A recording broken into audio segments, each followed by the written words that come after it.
I'm not one of these people that says film school is unnecessary. Film school may be out of reach financially for some people. That's certainly understandable. But I don't buy these people who say, oh, let's say they can afford to go to film school and they say film school is a waste of time. I don't buy that.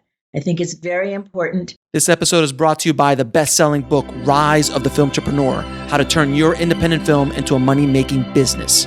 Learn more at filmbizbook.com. I'd like to welcome to the show Judith Weston. Thank you so much, Judith, for being on the show.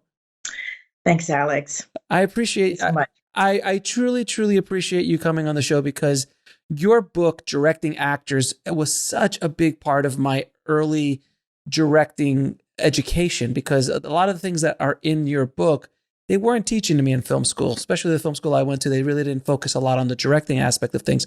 So your book was like a treasure trove, and still is a lot. I mean, there's nothing that's gone stale. All these techniques, actors are still actors, directors are still directors. And your book was so instrumental in helping me in my directing career. So first of all, I want to just, as a fan, thank you for writing it. Thank you. Thank you for writing it and putting it out into the world. And we'll talk more about the book and the new version of it that just came out and other things. But before we get into it, I just want to ask you, how did you start on this journey on helping directors, direct actors? I was thinking about this. I knew you were going to ask me this because people always start interviews with this, and I'd listened to some of your others, and I realized when I was thinking about it, I realized how much I just like talking about myself and talking about my work. What I like to do is do the work and help people, like you say. But the short answer of how I got into it is I was an actor. I was an actor. And I began to see that some directors were good and some were not. And I began to notice certain things. And I think it was I'd come up from theater. So in theater, you do a lot of rehearsal and you have a lot of collaboration, and you never argue about changing lines in theater, but you can argue with your director all you want. So that's different about theater than film. And, but I loved getting into television and getting into film. I loved it right away. But the first job I got, I had maybe the best director in the world, and John Cordy. And the second job I got, it was for an afternoon special. I was living up in San Francisco, and they used to, that's where I'd gotten started acting, and they used to shoot up there. It was a great place to shoot, right? And cast the smaller roles from the local people. So I'd gotten this job as Miss Palmer, the teacher, right? After school special. So, and I was so happy at my second job. That was very exciting to get a second job very soon after my first one. And I bounced up to the director on the first day, and I said to him, "Oh, thank you. I'm so happy to be here. What shall we do with Miss Palmer?" And he looked at me like I had two heads, and he said, "Well, just do what you did in the audition. You were great." And I just thought, okay. There are directors who don't know how to talk to actors, or who aren't interested in talking to actors and aren't interested in hearing ideas or even talking about ideas, even expressing their ideas or having ideas. And they're kind of piecing things together like it's a jigsaw puzzle. So I filed that away. I mean, I was an actor. I wasn't interested in teaching at that point. I wanted to, work as an actor. And but I had been told by my acting teacher, Jean Shelton, one of my major mentors, a mother figure, if you will, that I would. We had a special relationship, and she always told me that someday I would teach. So at a certain point, when I started teaching, I remembered this. I'm sure very wonderful. I'm sure he did a very good job with this after school special. And, Miss Palmer. And I thought, directors really need to know more about what actors do. You really, really need to know more about actors. And so I started out, I was just doing an acting class for directors. I just thought I'm going to make it, once a week for 8 weeks. People will, they won't mind signing up for that. And, I'll just teach them some acting. And I had been teaching a class called Acting for Non-Actors. So I discovered that I was good at that. I was good at getting people to, I was good at getting a performance out of somebody who'd never acted before. And so I thought, well, they'll figure it out themselves. If they get in the actor's shoes, they'll figure out for themselves what's going on with actors, and they'll have more empathy and they'll be able to communicate better. But people still kept asking me questions. They kept asking me. And the main questions were always, why do I need to know this? And how can I use it? And at first, I had the idea, well, it should be obvious. It should be obvious. I'm teaching you about verbs. So it should be obvious that you should use verbs when you communicate with actors. But it wasn't. So that was just fantastic. I always learned much more from my students than I'm sure I ever taught them, because they kept at me. Why do I need to know this? How can I use this? And so I thought, well, I got to figure that out. And they really pushed me to figure out exactly how, precise ways that the tools that actors use, like backstory, emotional, or what I call emotional history, verbs, objectives, what the character wants from the other character, imagery, subtext imagery, the things that are going, the memories and the ideas that are going on in the character's mind, and how those, how those could be director's tools as well, in addition to actors' tools. So I'm going to tell you a story of when I first directed my first short film in college. Oh, please do. Please do. I love to hear your stories.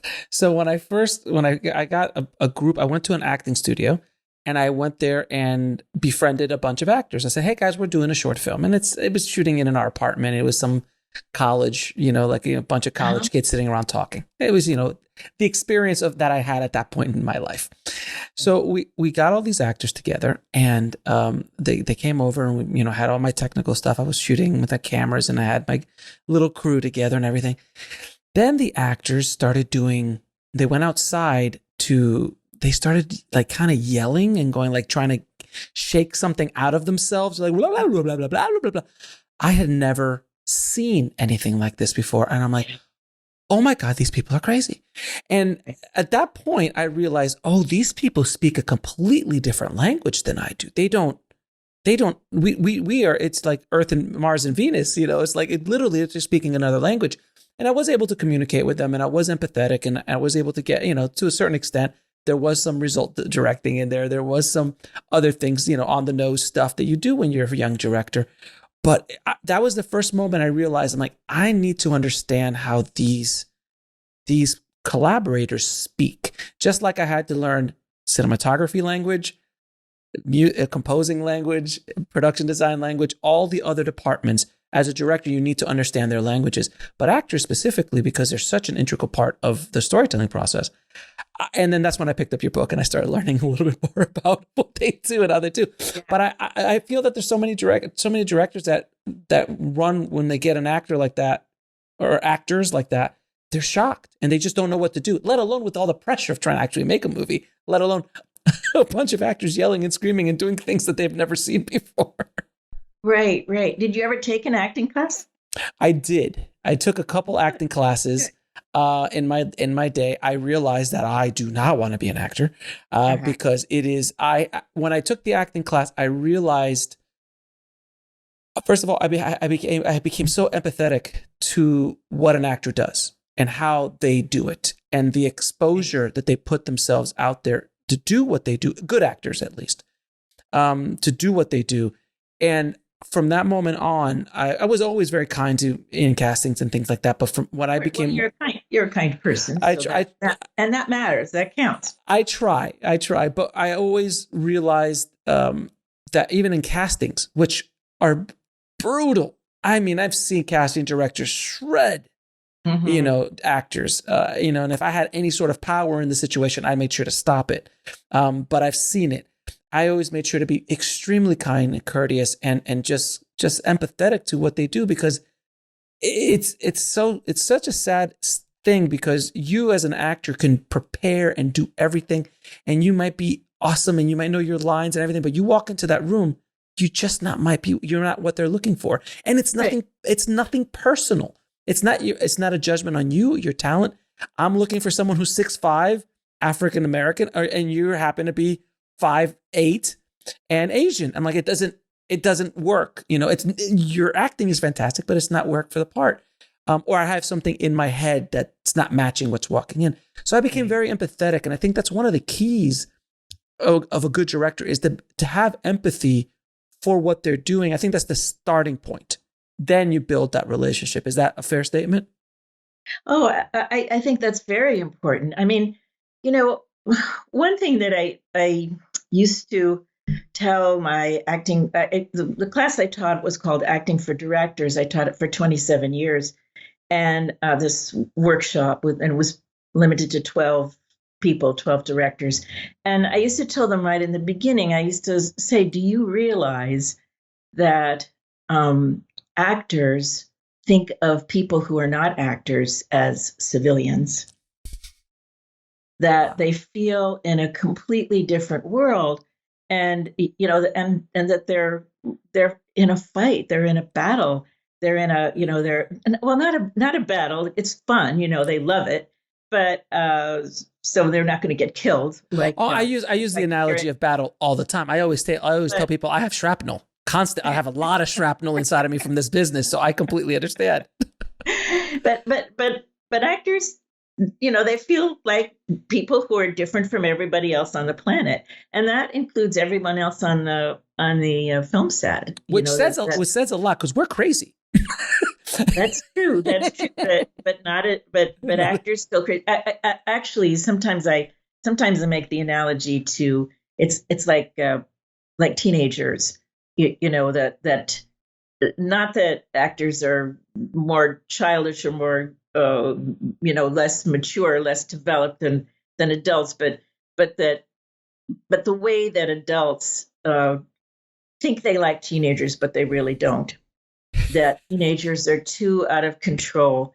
They're too out of control, and adults think they love their children, and but they really don't like teenagers, and that I think that actors feel that way sometimes on a film set, that the people they love them, they need them, but they don't really like them.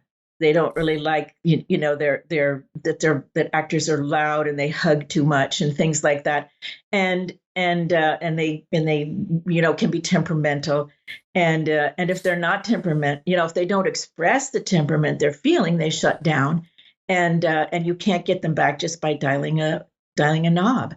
So it's so they bond together. They hang out together and they feel more comfortable, and it's you have to get invited into that, and to, as well as to respect it and to see it as a craft and not just like a childish thing that running around and being too expressive and pretending, yeah, right. but to but anyway, it can be just so exciting for a director to understand enough about actors that how to invite yourself in, or get invited rather, and that's what we talk. That's what we mean by trust, is that and one thing I want to say about, because one of the questions directors always ask me, they would always ask, how do I get actors to trust me? And my answer is, if you want someone to trust you, you must trust them. That's the secret. It's a very simple one. It's hard to remember sometimes, but it's a very, very simple one, and has to do a lot with my principle of opposites. I think opposites are, crucial in so many ways. But if you want somebody to trust you, you must trust them. And directors are often, young directors are mistrustful of actors. They're sort of instantly in damage control. They're looking around saying, oh, as soon as the actor does something strange, they're thinking, oh, she wants to ruin my movie. And how can I rein her in to keep her from ruining my movie? And I don't know. Actors are not like that at all. They really, really want to help. They really want to, they want to be, they want to be engaged with the director. They may want to fight, but it's ideally they're fighting over ideas. They're fighting over interpretations and not over. I mean, actors know that the director is the leader, and I don't think of it that way. As most of the actors I know, they're not fighting for control. They're fighting for ideas. And excuse me, I know you want to say something, but it's always good to treat people as if they're fighting over ideas and fighting over the work instead of fighting for control. It's always better to keep the focus on the work and not on the ego. Yeah, gosh, yes. My latest movie is called On the Corner of Ego and Desire for a reason. It's about filmmakers. Okay. So I completely understand what you're saying. And I'm going to give you my experience, and I'd love to hear your thoughts on it. I find it that actors, at least from my years of directing, actors want a safe space, and they want to feel protected by their director to go out on the limb, because they do. The great performances in history are actors going out there without a net in a safe space, because they have to feel that there's somebody there to catch them if they go too far or if they wander or anything. And they need that safe space to play. And if you can give an actor that safe space, you're able to create that bond with them, and then they can grow more, and they can do more, and they can experiment more. But the second an actor does not feel safe, that's when they shut down. That's when they start trying to take control, because they're in damage control for themselves a lot of times. I've seen it. It's happened to me early in my career. I've watched it on sets where actors literally have no relationship with the director, and they're just like, well, look, I'm here. Now this is about me. I got to protect myself, and I got to make sure my performance, and they just block it. And then this is all, but it all stems from having that safe space, having someone that this person has your back. Is that, from your experience, is that fair to say? Yes, exactly. But here's how I translate or what you say about safe space is so important for any creative endeavor. And the way I think of it, and in a way that I think is more easy to remember, more easy to do, is it's permission to fail. So one time a student of mine, after the workshop, she created this beautiful artistic painting for me, and on the theme of give yourself and everyone you work with permission to fail. And that's the key thing, is that you can have the idea that you want to give a safe space, but if you're criticizing, if you're correcting, if the disappointment is written all over your face, then it's so helpful to keep a forward movement, to keep focused on the glass half full instead of the glass half empty. Focused on what's going well, and then kept saying, well, let's keep working. Let's keep working. You can say something like that. I think we've got more to. You can say, you don't have to pretend you like it if you don't, but you can say things like, I think there's farther we can go. I think there's another layer we can get. You can put it in that positive forward way. And you don't have to tell them what it is. If an actor isn't what you think of as there, you can say to them, I think we can go. I think you can go further here, but you don't have to tell them what to do. It's you don't have to tell them how to do their job. You can I think that's a place where directors get mixed up, where they think, well, I don't have the language, so I can't tell them how to fix what's wrong. Well, you don't have to tell them how to fix what's wrong. You can tell them. I go back to some of the greats, like William Wyler back, old, super old school. Well, I'll just mention to your readers, they may never have heard of William Wyler, but it's Billy Wilder. Yes, of course. Billy Wilder or William Wyler? Oh, no, it's a different one. Okay. Did I get that wrong? William Wyler? You might. I know Billy Wilder, but I don't know. I have not heard of William Wilder. I might have heard of him. I just don't remember off the top of my head. Okay. Well, the director of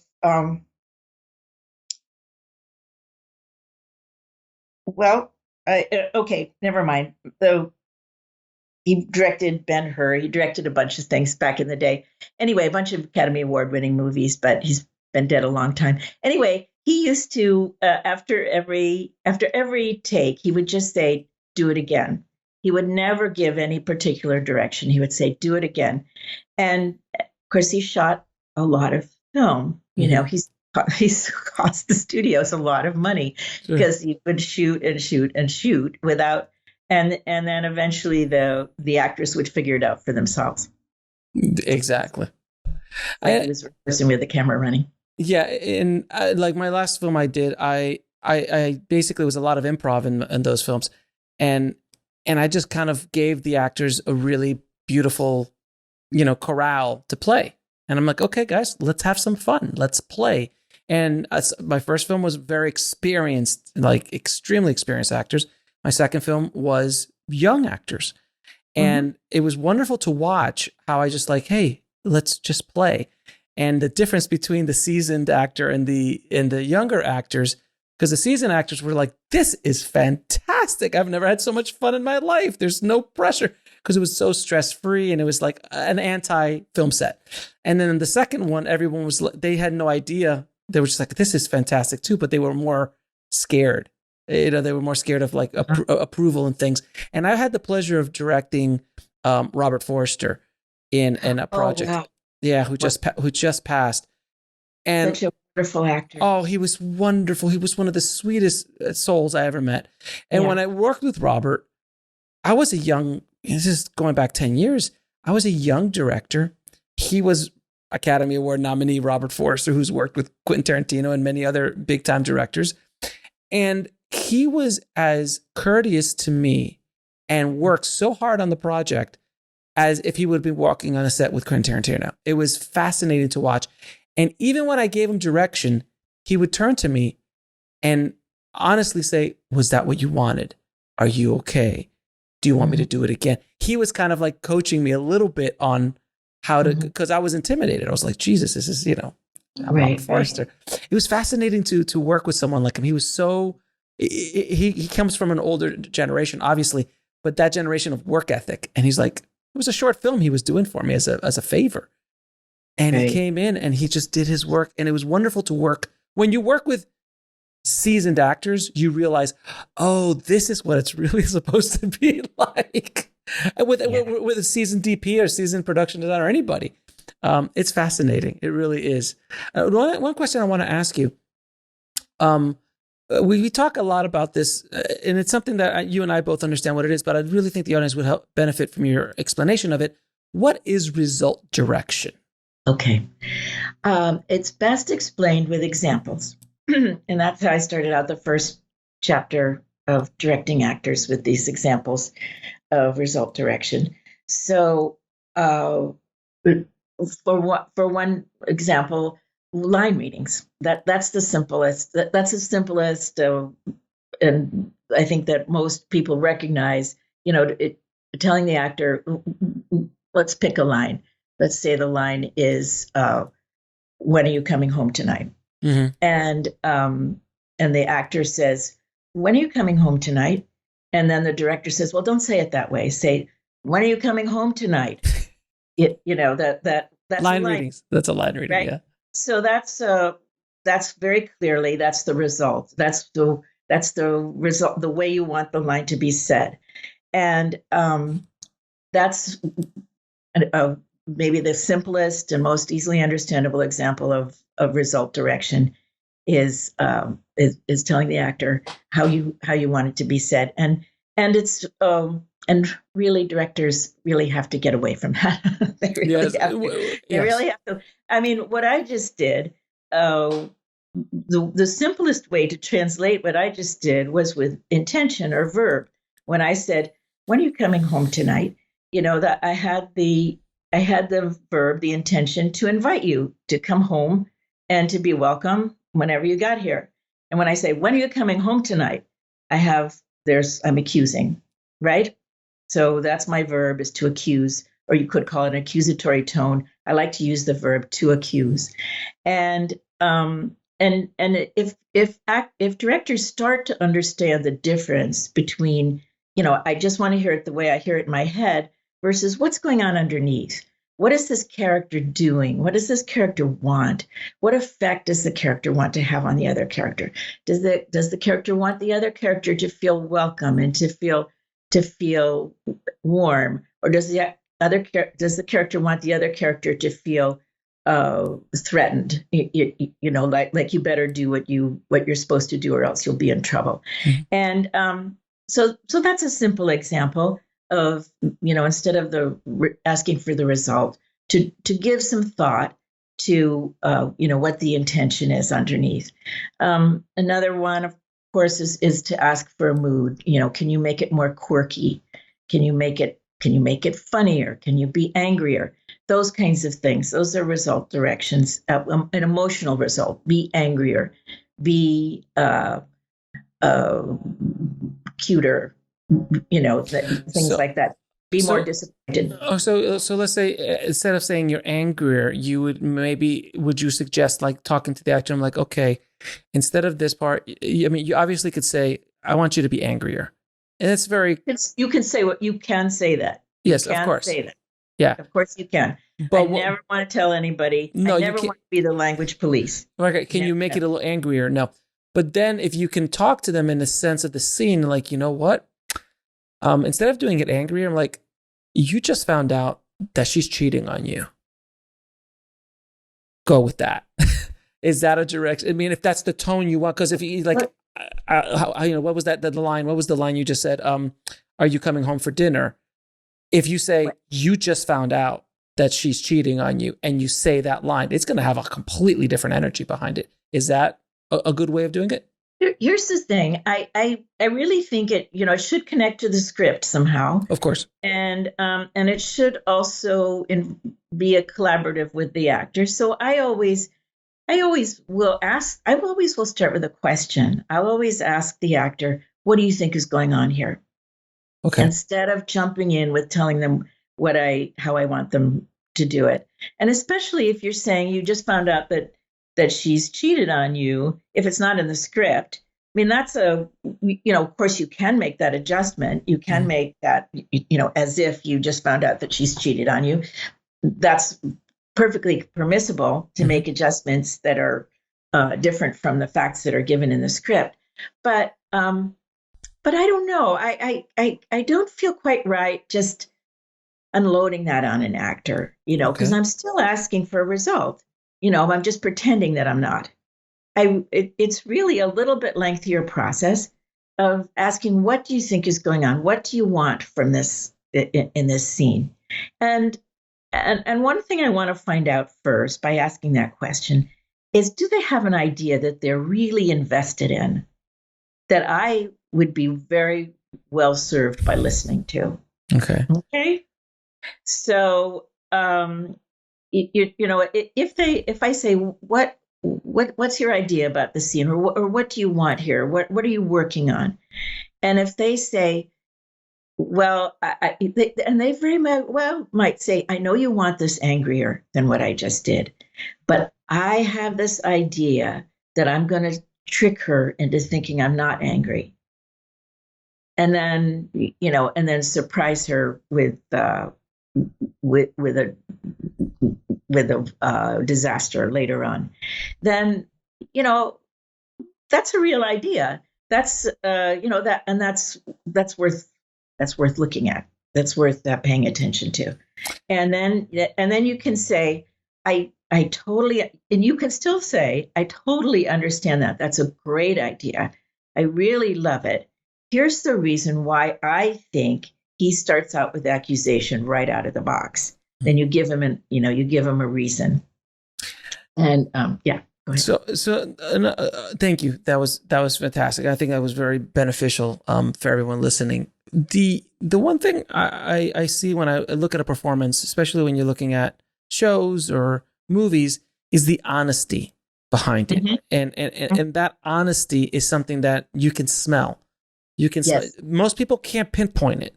They'll just go, or I didn't really connect to that, or didn't that. That's why anytime Meryl Streep just gets in front of a camera, you feel like it's magical.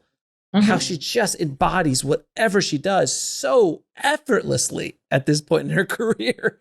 And she's been doing it for decades, but the honesty in those performances. And if you look at the best actors and best actresses and supporting over the years, there's an honesty to those performances that is so you just can't put anything on it. You can't define it. It's not something that can be definable. But when you don't see it, you can see it. Exactly. When you don't see it in the performance, you can feel it. So like sometimes my wife, who's not in the business, will be watching a show and she's like, she's a horrible actress. And I look at her, I go, yeah, I understand what you're saying. It's like, because it's like so one dimensional. There's nothing, there's no gas behind the pedal, if you will. Mm-hmm. How do you nurture an honest performance? Is that something that is brought, the actor needs, how can you pull that out of them or nurture them to be able to perform that way for you? So the principle that I like to talk about and promote and encourage people to embrace is the idea that it's not a collection of single performances, but it is a configuration of relationships. That the story is about relationships and not about performances. And, it's not about the individual characterizations. It's about the relationships. And when you talk about Meryl Streep, one of the things about, I remember a long time ago, back when Inside the Actors Studio was a big deal. Mm-hmm. And of course, I watched every one. Mm-hmm. And I used to tape them and rewatch them. And Meryl Streep was on. And then that guy, that interviewer that everyone complained about. Lipton, yes. I know. He was so well-meaning, and he put the whole thing together. So, you have to give him props. But he could be, well, anyway, so one time so she was on, and he was asking her a whole bunch of stuff. And then all of a sudden he said to her, how much of your performance do you get from the other actor? And I'll never forget the look on her face. The camera was on her, and she went red. She looked like she'd been slapped. And she said, well, all of it. I get all of my performance from the other actor. I have no performance until the other actor is there. And it was like she was hurt to be that at the suggestion, because, she's known as a kind of a technician and, as making every character completely different from everyone else. And she used to be faulted for that, not anymore. Now she's kind of accepted for the queen she always was. But the idea that she crafts her performance all by itself in a laboratory and brings it in and presents it to the camera she was letting us know that was completely wrong. That was completely not what she was doing. That she creates prompts for herself. She would give herself a lot to work with, but then she would give herself over to the other actor in the scene. It's the term that actors use for this is listening. But it's much more than just hearing. It's much more than just something you do with your ears. It's a surrender. You take all of your preparation, and all of your preparation, of course, hopefully will have been honest. You will have been done honest preparation, not just making something up because you think it would be cool or you think it would be interesting, but something that you honestly know about life. Either it's because you know about it from your own life or from observation of other people and imagining people and circumstances that you've never experienced, and research. But you do all of that. You do your personal exploration, your observation, your research, your imagining. You do all that honestly ahead of time. But then when you get on the set with the other actor, you forget it. You almost let it go, and you give yourself over. You respond in the moment to the other actor. That's how it looks honest. That's how it looks natural. That's excellent. Great answer. Great answer. Now, if you're not getting the performance you want out of an actor, what are some tips you can use besides, taking a stick out? No, I'm joking. No, but believe me, there's probably some directors listening who are like, what do you mean? Is there a wrong thing not to take the stick out? No, if there's a way to, if you're not getting the performance you want, because directors have all been there. We have not gotten the performance we want out of a certain actor, and vice versa. The actor has not been able to get the Can you give me an example though? Like what were they not? What were they doing that you didn't want, or not doing that you did want? They're either getting in their own head, and they're let's say they're saying the line and they're saying it the same way, no matter how many different ways you tell them to change it, they still are saying the exact same way, and they think in their head that they're changing it, but everyone listening is going, nah, sir, you're not changing it. And I think they get caught up in their own head, and then they start spiraling. They'll start spiraling down a dark hole, and then it can go dark. So if you're not aware of that, you can lose them, not only for the day, but possibly for the project. So if you start seeing things like that, what are some tips or techniques that you can use to try to bring them back out? Well, that particular thing of actors getting stuck in line readings, you should find out on casting, and you should not cast an actor who does that. So one of the things for castings, I have this whole set of ideas that I think are helpful for auditions, where first of all they come in, you let them do. You say, I really want to see what you've brought in, and have them do what they want. But you say ahead of time, I want to see what you've brought in, but no matter how perfect it is, we're going to work with it a little bit. I'm going to give you some other direction. And then even if you love it, you should still work with them, give them some other direction, and make sure the lines come out differently. That's where you have to make sure that the actor can change their line reading with a different adjustment. Because there are actors who have been improperly taught, or untrained, or improperly trained, who fall into line readings like that. And sometimes the only way you can get out of that is by changing the line on them, just before the scene starts. That's what some directors do. And so it really it's a failing in their training, and you shouldn't work with them. But you need to find it out in auditions. Now, if they are a very good actor and it's a total shock to you, maybe it's somebody you didn't even audition because because they don't audition, or things are so perfect. You could take them aside and you could say, you know what? The funniest thing is happening. I feel like the line read, we're falling into a line, and you don't have to say you are falling into, you say we're falling into a line reading here, and I don't know what to do about it. It's started to feel a little stale, and I can you tell me what to do? Now, obviously, this should be said with nobody else around. Please, thank you. Yeah, this is something that's very important to say to all your wonderful listeners, is I believe every time you talk to an actor, it should be in private. Mm-hmm. Every single time. Now, if you're saying something like I just described, which is so sensitive, that you have to really look around, make sure no one's in earshot, not even another actor. But even for very innocuous and even banal seeming interactions with an actor, it's really better to have privacy. The absolute worst thing you could do is to yell a direction from behind the monitor, or behind the camera where everybody in the whole set can hear, to say, to yell. Make it angrier, or that was horrible. Whatever it is. That was horrible. Do it again. That wasn't it. That wasn't what I told you. That would be the absolute horribleness. And I'm going to assume that the directors who are listening to your podcasts are aware enough that they would never do something like that. But always go up to the actor. Always go up after every take.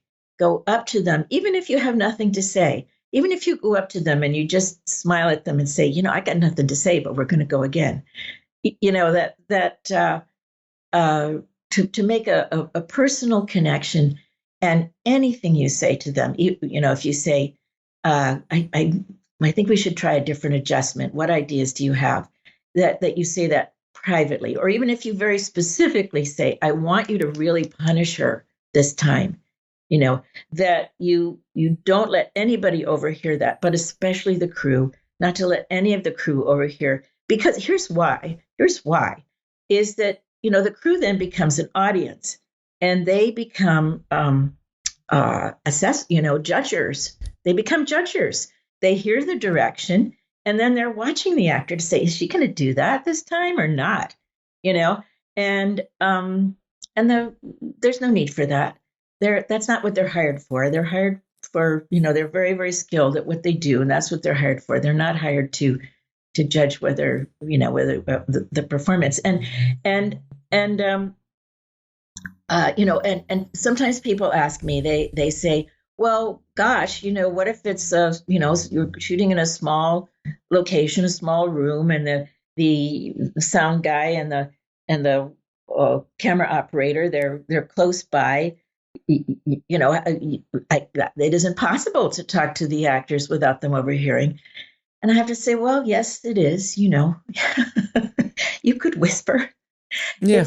It's not that hard, but you could whisper, but you could also talk to the people, particularly the sound person, the camera operator, that are going to be close up, and it's going to be difficult for them to leave their equipment and move away.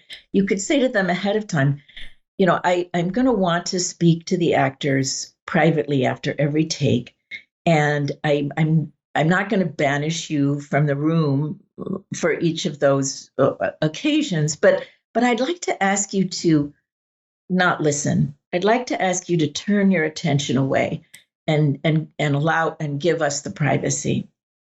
And you could say, are you willing to do that? And they're not going to say no. Of course. Then they're going to try their best. And then besides that, you can whisper. The always a good metric on if a scene is really powerful. If you can make a grip cry, that's generally a really good indication that you've nailed something on that scene. I've had that happen a couple of times on my set. I'm like, you just made the grip cry. That was fantastic.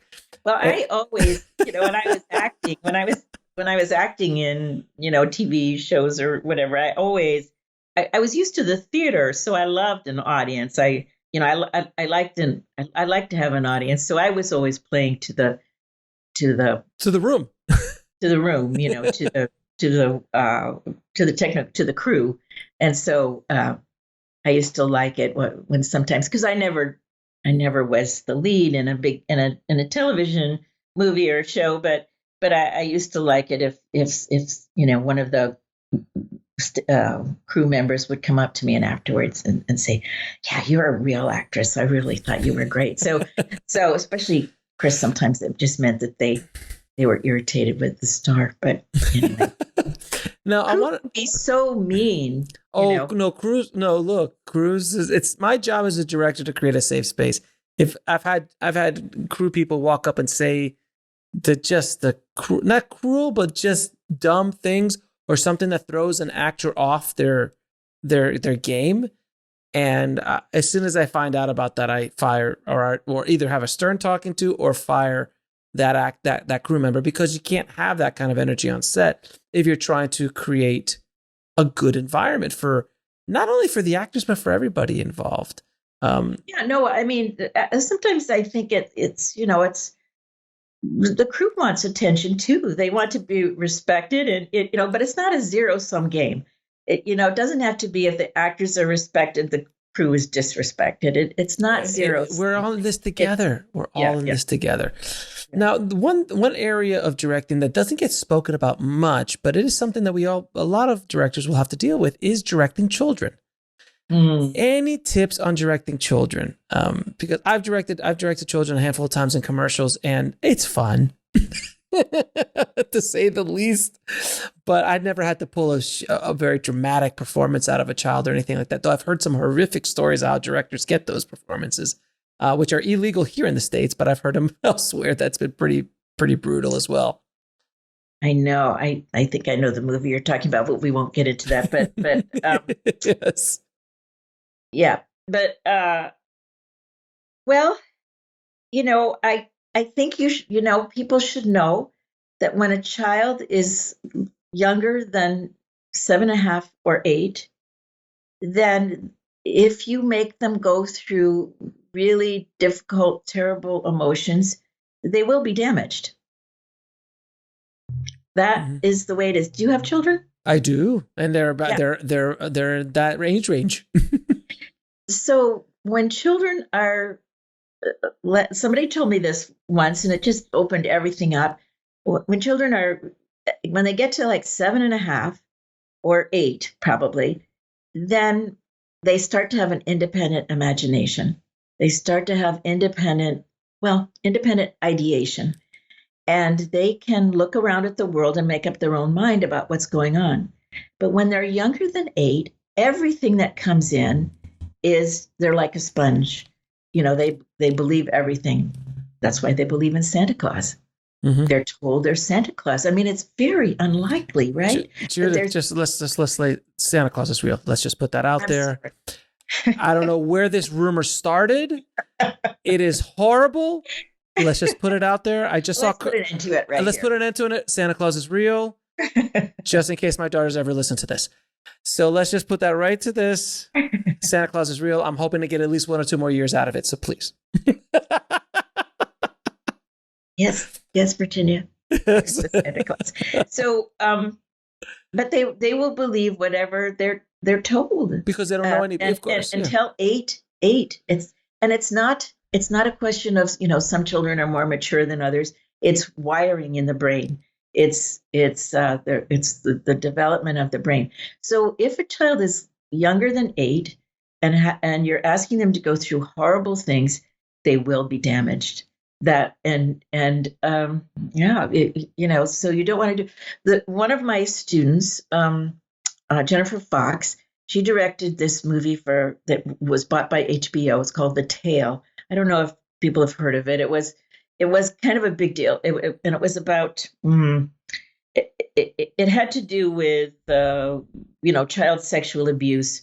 And the girl was 13, and she'd cast an 11-year-old and she talked at great length how she avoided any possibility of any, damage to the girl in these really brutal sex scenes or rape scenes. And she did whenever there had to be scenes, whenever it had to be shot where both the child and the perpetrator were in the same shot, she had an adult body double. And and shot it so that, that wouldn't be noticeable. And when there had to be close-ups of the girl's face, it was just the girl, the actor playing the perpetrator, not present, and Jennifer saying to her, "This is like a bee is stinging you."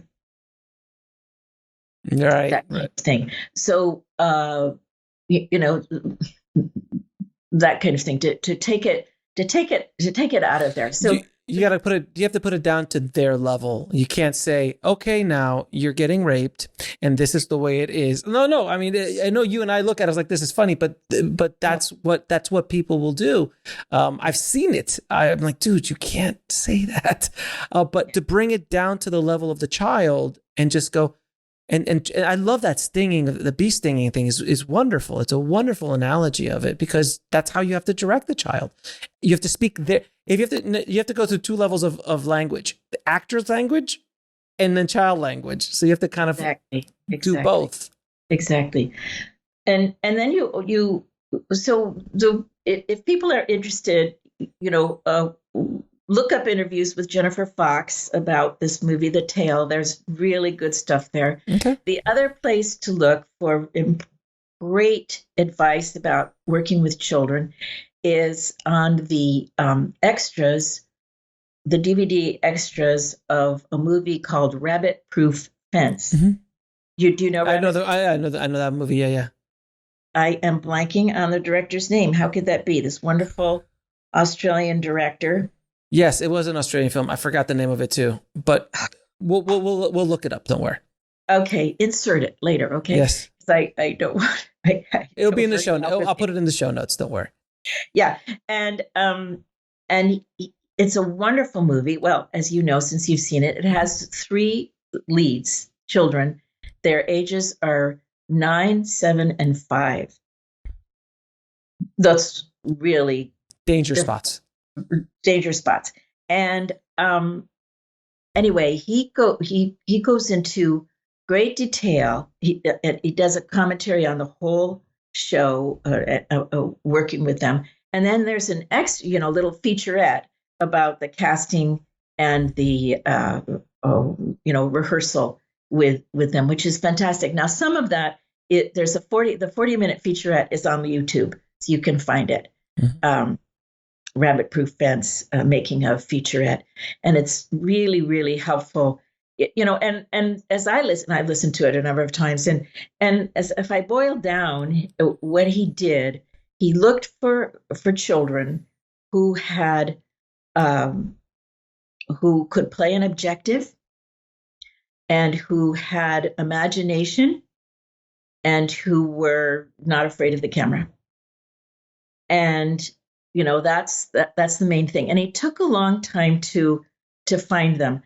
That's the other thing. If you have a dramatic lead, this was a drama, Rabbit Proof Fence, you must take all the time you need to find your lead.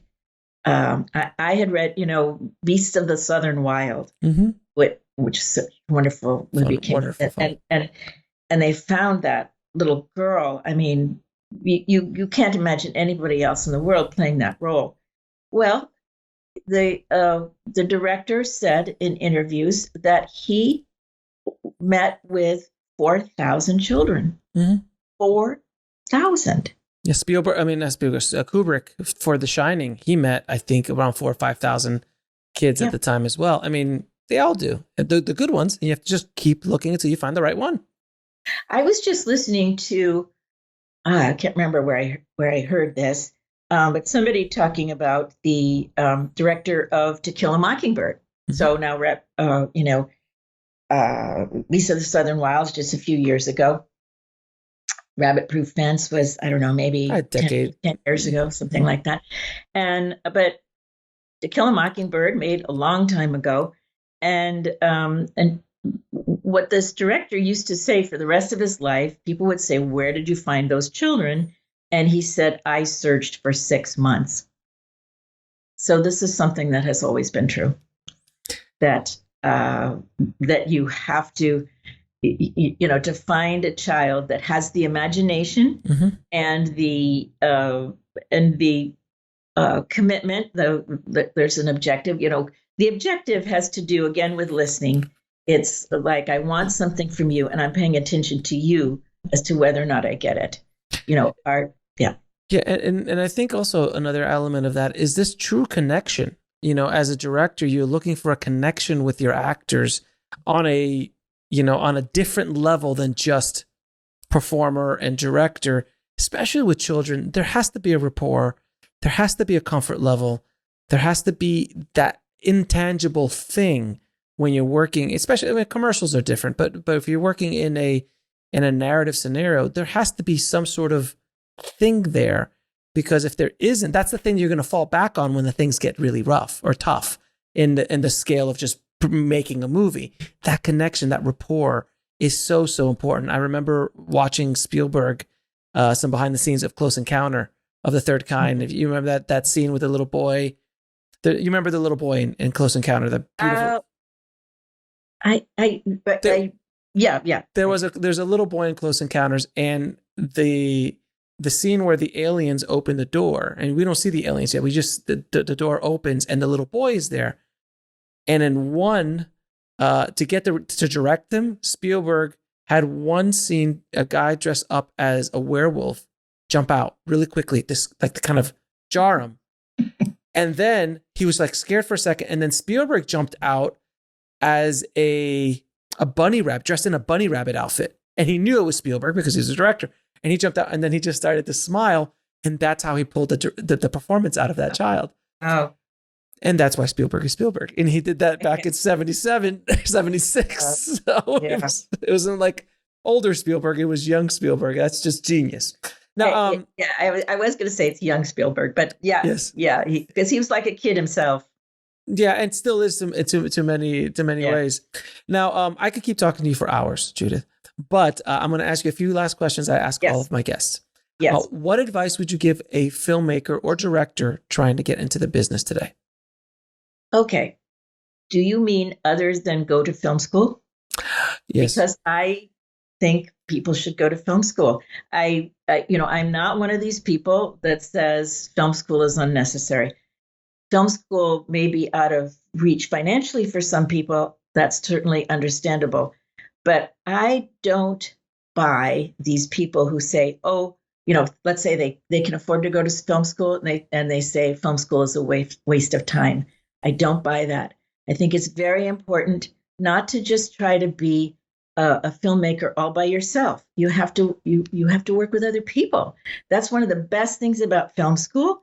Even if, hopefully you have good teachers and a good curriculum, but even if you don't, you have other people that you're working with and you can learn from them. And, film is a collaborative medium, and it's good to start practicing with that. It's good to start practicing with the idea that you have to trust these other people. You have to communicate with them. You have to listen to their ideas. You have to learn from them. So I'm a believer in film school. I think it's a good idea. Now, I know some people can't afford it, and now I am supporting political candidates that are trying to propose ways that anybody who wants to go to college can do that. But there's a lot of affordable film schools out there.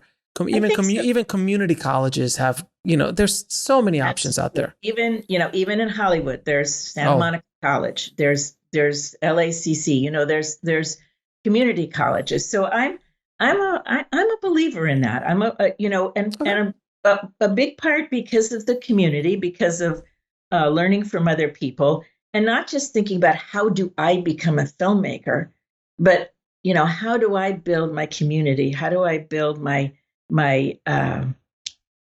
relationships and my tribe? How do I find my tribe? So that's what I feel. Now, if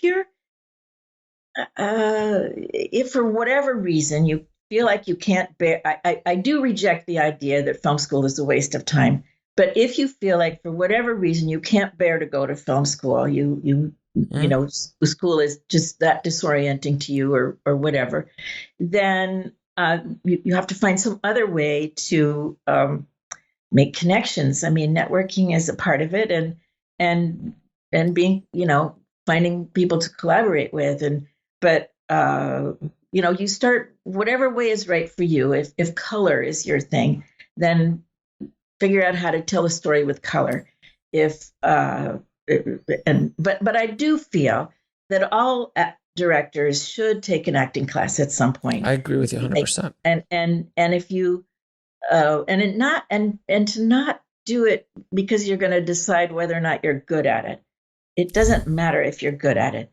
It's a question of exposing yourself, taking a chance. You have to have a teacher who's not going to criticize you. When I don't teach that class anymore, acting for directors, but part of what made it work was that I was very supportive. But no. Anyway, I do take an acting class and do find your tribe. I'll tell you, I had the unpleasant experience of having to act in my last movie, playing myself, no less. That's the only reason I took the job. It was because I was playing myself. And man, I hate when I was editing it, I made sure to cut myself out as much as humanly possible. So I do truly believe, I agree with you 100%. Directors should definitely take an acting class so they can feel what it's like. That's why you should take a class. Yeah. Like Quentin Tarantino put himself in Pulp Fiction as, was he Mr. Wolf or something? No, he wasn't Mr. Wolf. He was Jimmy. He was Jimmy. Some colleague of Mr. Wolf, I think. Yes. But anyway, Jimmy, yeah. And, it was a little bit of a dead spot, but, in an otherwise, almost perfect movie. But so I don't think I don't mean that directors should go in front of the camera, but they should take a. Agreed. No, directors should not be in front of the camera. I'm not saying that at all. Please. No. Okay. What is the lesson that took you the longest to learn, whether in the film business or in life? Yes, I prepared for this because I heard you ask other people. It's this. Everyone is different. That's been the hardest lesson for me. Because I am a very inward person. I'm a introvert. And I don't think hopefully I don't sound like one in this interview, but I am. And so much is going on inside my head. And it tends to be sort of impossible for me to understand that the same kinds of things are not going on in other people's heads. Mm-hmm. So that's where I've made a mistake a lot of times is, jumping in when I think other people, I think there are certain assumptions that everybody has. So to really, really listen, because everybody is different. And as far as how that applies to directing and teaching, every actor is different. And every client that I work with, I'm not teaching workshops now. I'm doing one-on-one consultations with film directors preparing to make their movie. And every single client is different. Every single script is different. Every single, and to be insatiable about, turning myself over to them, listening to them, finding out what they need instead of imposing my idea about what they need. And I have to learn that every day. It's always a struggle because I have very strong ideas. Fair enough. Now, what is the biggest fear you had to overcome just getting into this business in the first place, or being an actress, or writing your first book, or teaching your first class? What is that biggest fear? Oh, gosh. Well, as an actress, I was less afraid on stage than off stage. I was a shy and frightened person off stage and on stage, but on stage I wasn't afraid.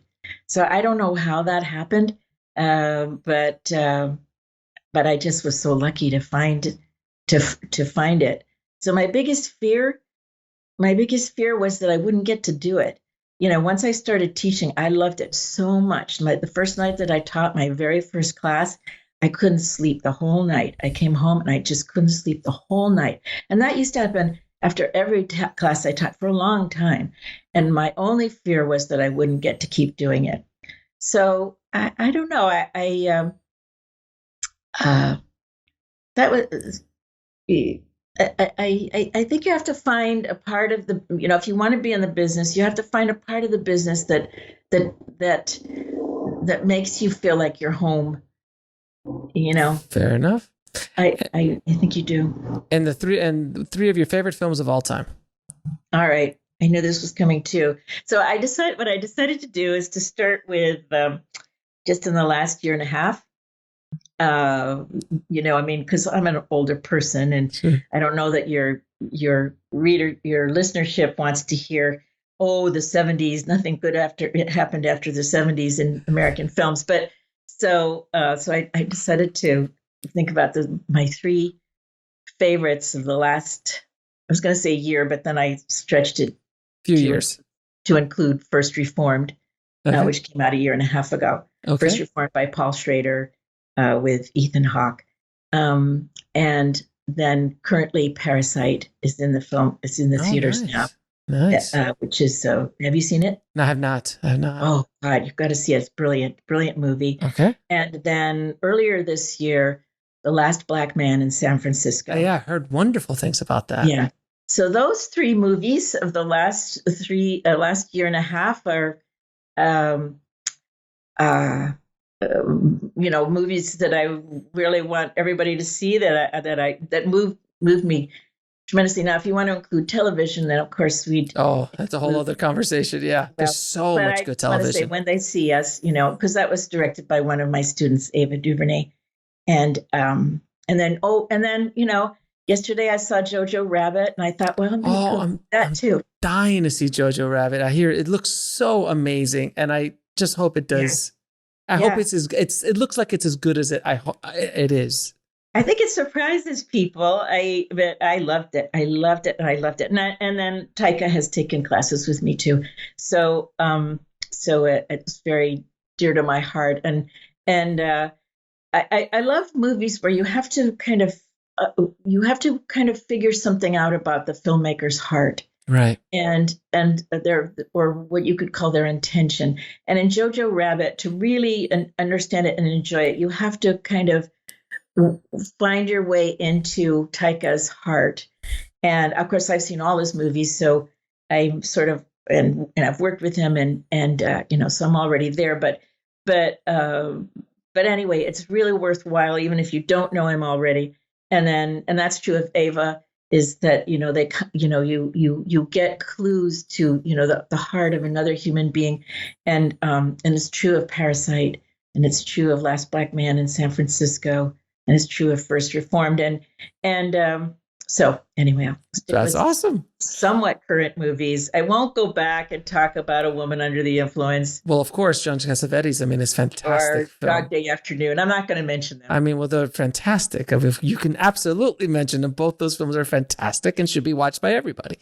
Now, currently, you just released the audiobook version of your seminal book, Directing Actors, which just came out a couple of weeks ago. So that's exciting. Where can people find the book, your other book, The Film Director's Intuition, and more about you and what you do? Okay. I have a website, judithweston.com. I have a Facebook page, Judith Weston Studio for Actors and Directors. And on there, you can find the links for the audiobook. It's on Audible, of course, but it's also on a whole bunch of other places where you can get it maybe, possibly cheaper, like libraries. You can get it through libraries. But one thing I want to mention about the audiobook is that Directing Actors was written, can you believe this, 23 years ago. It came out. Yes. So when I got this opportunity to do the audiobook, I went back to reread it, sort of thought, well, I have to prepare to I want to read it. I want it to be the reader. So I better, read the thing again. And I found that there was a lot that I wanted to change. So I went and changed it. I said, I'm going to do this. And they said, okay. So it's quite, it's updated in a very significant way. Each chapter is updated in a significant way, and so I'm very proud of it. I'm very happy with it, and I hope people like it and find it useful. And, Judith, yes. And well, first of all, I want to thank you so much for taking the time to talk to me and my tribe, and it's been wonderful talking to you. So thank you so much for taking the time. And I appreciate all the work that you do to help actors work with the work you do for directors to work with actors better. So thank you so much. Thank you very much, Alex.